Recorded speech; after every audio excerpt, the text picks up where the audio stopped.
Merhabalar, dikiş makinesi kullananların başına en sık gelen sorunlardan biri de malum dikiş makinesinin ip toplaması sorunudur. Bir dikiş makinesi neden ip toplar ve bu sorunu nasıl giderebiliriz? İşte bu videomuzda bunun sebeplerini ve çözüm yollarını göstereceğiz. İp toplama nedenlerinden ilki tansiyondan ipin çıkmasıdır. Gelin ipin tansiyondan çıkınca karşılaşacağımız sorunları hep birlikte görelim.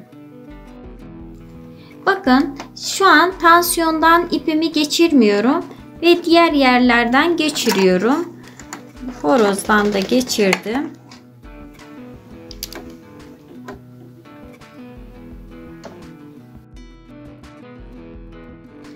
Şimdi yanlış ipi takmanın doğuracağı sonuçları göreceksiniz. Evet, baskı ayağını indirdim. Pedala basıp dikiş dikmeye başlayabiliriz.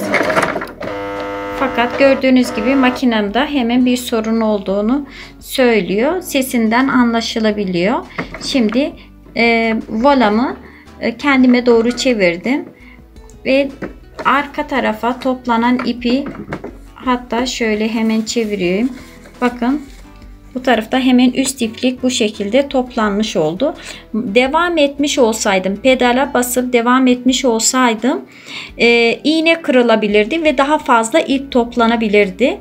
Ben sesinden hemen bir sorun olduğunu anladığım için hemen pedala basmayı durdurdum.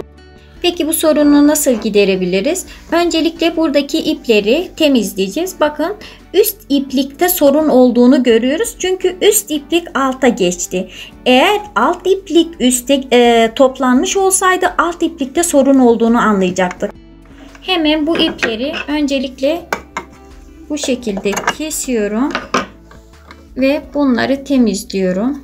Gördüğünüz gibi üst ipliğin alta toplandığını gördük. Nedeni de hemen tansiyondan ipin çıktığını gördük. Onu ayarlayacağız. İpimizi düzgün bir şekilde geçireceğiz. Hemen çıkarıyorum. Ve geçirmem gereken aşamalardan geçiriyorum. Burada tansiyon yayı var. Tansiyon yayından geçtiğinden emin olmaya çalışıyorum. Bakın sıktığımda gerçekten tansiyon yayına geçtiğini anlıyoruz. Burada da horozumuz var. Horozumuza da ipi geçiriyoruz.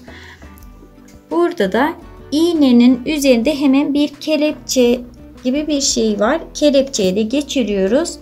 Son olarak iğneden geçiriyoruz.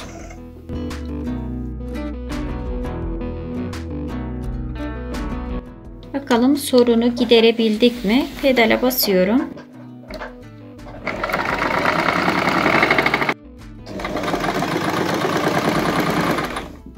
Gayet güzel dikti. Bakalım ayarımıza. Evet, gayet güzel. Demek ki bu şekilde sorunumuzu gidermiş olduk.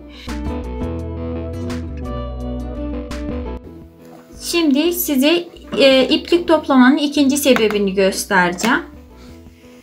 İkinci bir sebep de horozdan ipin çıktığını farz edelim veya horoza ipi geçirmeyi unuttuğunuzu farz edelim.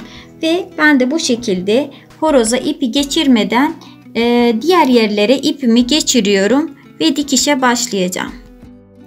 Horozdan ipimiz çıkmış bir vaziyette dikebilecek miyiz? Bir bakalım. Pedala basıyorum. Fark ettiyseniz makinenin sesinden dahi bir sorun olduğunu anlayabiliyoruz. Gördüğünüz gibi herhangi bir dikiş düşmedi. Ara ara dikip ipi koparmış oluyor. Bir de alt kısmına bakalım. Gördüğünüz gibi altına da kumaşın alt kısmına da bu şekilde üst ipliğimiz toplanmış oluyor. Bunun da nedeni horozdan ip çıktığını anlıyoruz. İpimizi düzgün bir şekilde geçirirsek bu sorunu gidermiş oluruz. İp toplama ihtimallerden biri de mekikten ip çıkmasıdır veya mekiğe yanlış ipi takmamızdı. Şimdi bir mekiğe yanlış ip takıldığında veya mekikten ip çıktığında karşılaşabileceğimiz sorunları görelim.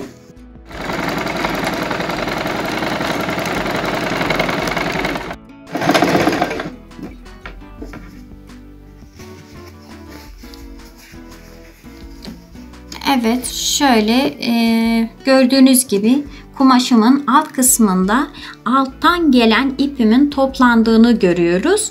Bunun nedeni de mekiğe yanlış ipin takılmasıdır veya da mekikten ipin çıkmasıdır. Şimdi çözüm yolunu gösterelim.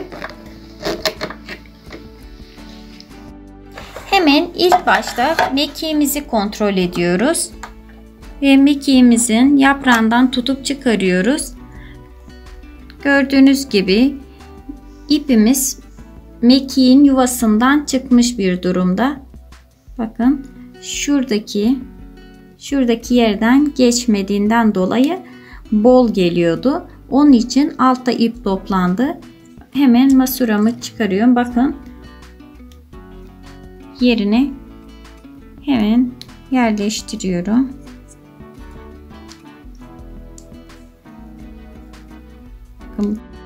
İpim şu tırnak kısmından gelecek ve şuradan çıt sesini duyacağız.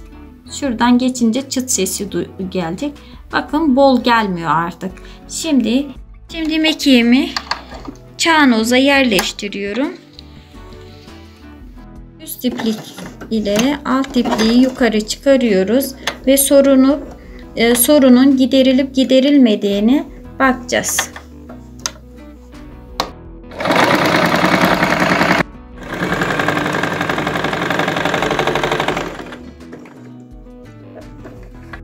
Şöyle gördüğünüz gibi kontrolümüzü yaptığımızda gerçekten muntazam bir dikiş oldu. Alt kısmına da bakalım. Evet, gördüğünüz gibi sorun giderildiğinde bu şekilde dikişimiz oldu. Fakat mekikten ip çıktığında da altta bu şekilde ip bol gelmiş oluyor. Hatta toplamış oluyor. Bu şekilde sorunumuzu gidermiş olduk. Gördüğünüz gibi ip toplama nedenleri hemen hemen bunlardan ibaret. İnşallah faydalı olmuşuzdur. Başka bir videomuzda görüşmek dileğiyle. Hoşça kalın.